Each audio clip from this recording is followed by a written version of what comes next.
Boker Tov, Umvorach, vous le savez que les fruits d'Eretz Israël incarnent une sainteté.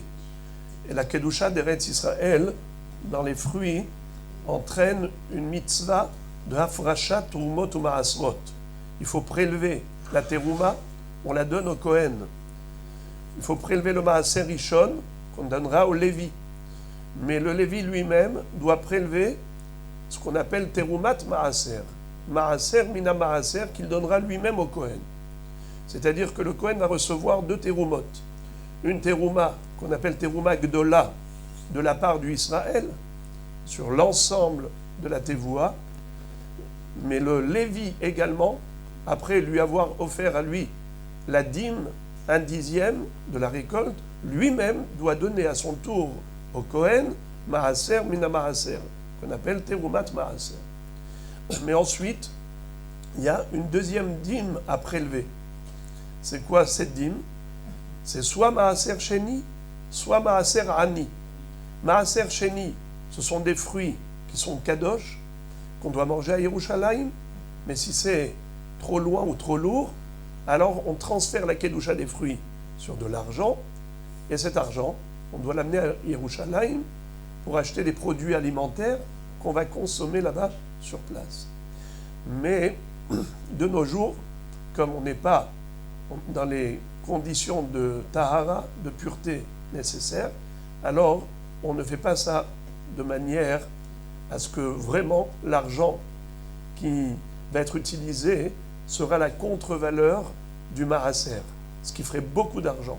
Aujourd'hui, on prend juste une prouta et on transfère la kedusha des fruits, même si on a 10 tonnes de maaser sheni, on met sur une prouta, 10 centimes. Juste pour délivrer, entre guillemets, les fruits, en rachetant cette kedusha, en la transférant sur une pièce d'argent. Désormais, on n'a plus besoin de prendre ces fruits à Yerushalayim, puisqu'ils sont désacralisés, eh bien le propriétaire peut les manger sans problème. Il faut juste faire ce pidyon, qu'on appelle Hilul Maaser Sheni. Et ça dépend des années.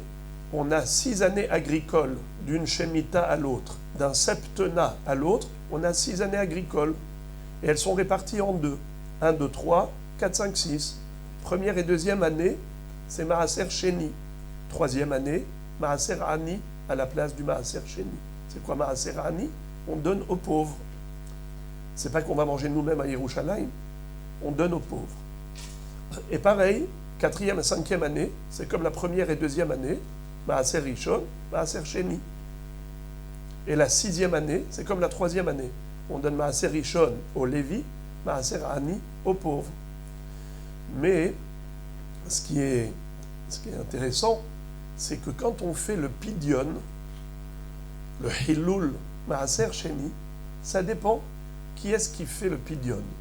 Si c'est le propriétaire des fruits lui-même, alors il doit rajouter un homesh. C'est-à-dire, il dit la valeur des fruits plus un homesh, eh bien, je dois payer un homesh en plus. Et aujourd'hui, on dit hu vehumsho iye mehulal ala matbea sheihadti. Je vais racheter la kedusha des fruits plus un cinquième. Il faut rajouter 25%. Pourquoi 25%? 20%, c'est un cinquième. Parce que on fait ce qu'on appelle homesh milebar, pas homesh milegav. On rajoute un cinquième, après avoir divisé en 4, on rajoute un quart, et le quart fait un cinquième de la totalité. C'est la règle de 3. Divisé par 4, multiplié par 5. Ça fait 100 divisé par 4, c'est 25. 25, si je rajoute à 100, ça fait 125. Donc 25 par rapport à 125, c'est un cinquième. C'est ça le homesh.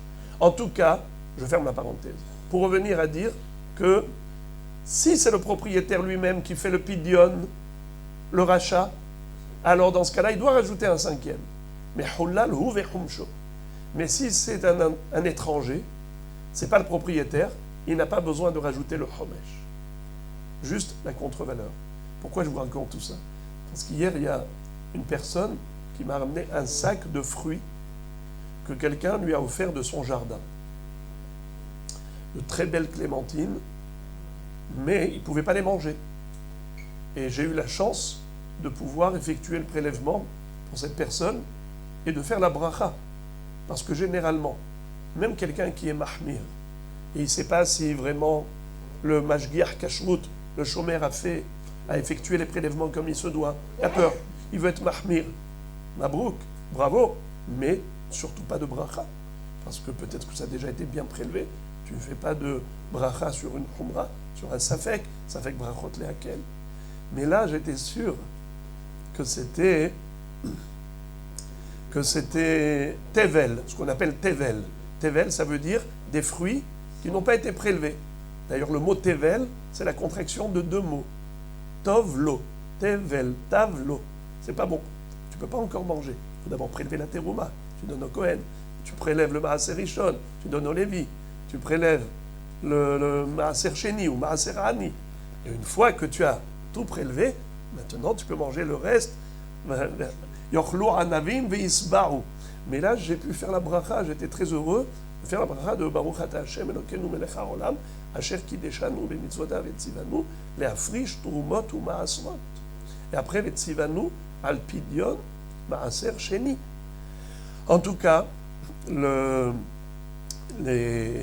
fruits d'Eretz Israël, c'est pas un stam. Quand vous allez acheter, faites attention toujours que ce soit avec une ashgacha, avec un hercher, avec une kashrut, parce qu'il y a des boutiques, il y a des gens qui, malheureusement, n'ont pas de considération pour les mitzvot. Alors il faut faire attention. Si vous achetez chez eux, vous devez effectuer les prélèvements. De nos jours, on ne donne pas la terouma au Kohen, car le Kohen, aujourd'hui, n'est pas en état de pureté jusqu'à qu'on ait la para adouma.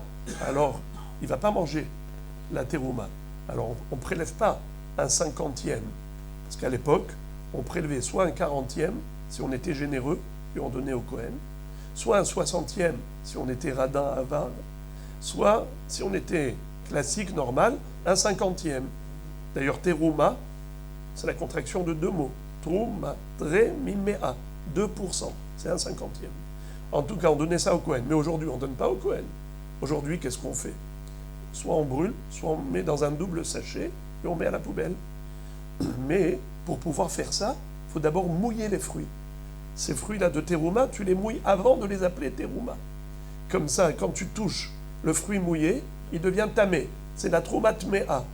Tu peux la jeter à la poubelle parce qu'elle est terouma tmea, puisque moi, en tant que tamé, puisque j'ai touché un mort, donc je touche, ça devient tamé. Puisque c'est tamé, il ne va pas la manger. Alors, on va la jeter à la poubelle en double sachet. Alors, on ne prélève pas beaucoup, pas un 50e, à peine, yoter mehad mimea, comme le din de la Torah. La Torah n'a pas donné de shiro pour la terouma. Même un tout petit peu, même une miette pour 100 tonnes, une miette suffit. Un grain de blé pour ce qu'on appelle hita ahat poteret et takeri, avec un grain pour toute la grange. Ça, c'est la halakha de la Torah, c'est ce qu'on fait. Et c'est pour ça que on appelle yoter mi ehad mimea shieshkan yetruma gdola. Parce que le ehad mimea, c'est le dixième du dixième, un centième. C'est ce que le Lévi doit donner au Kohen. Et nous, on fait tous ces prélèvements à la place du Lévi, en tant qu'Israël, et ainsi de suite. C'est juste pour vous mettre l'idée en tête que quand on achète des fruits, il faut toujours s'assurer qu'il y a une bonne cache-route, parce que sinon, vous devez faire tout ce travail. Alors, Be'atzlaha Rabba et bon appétit.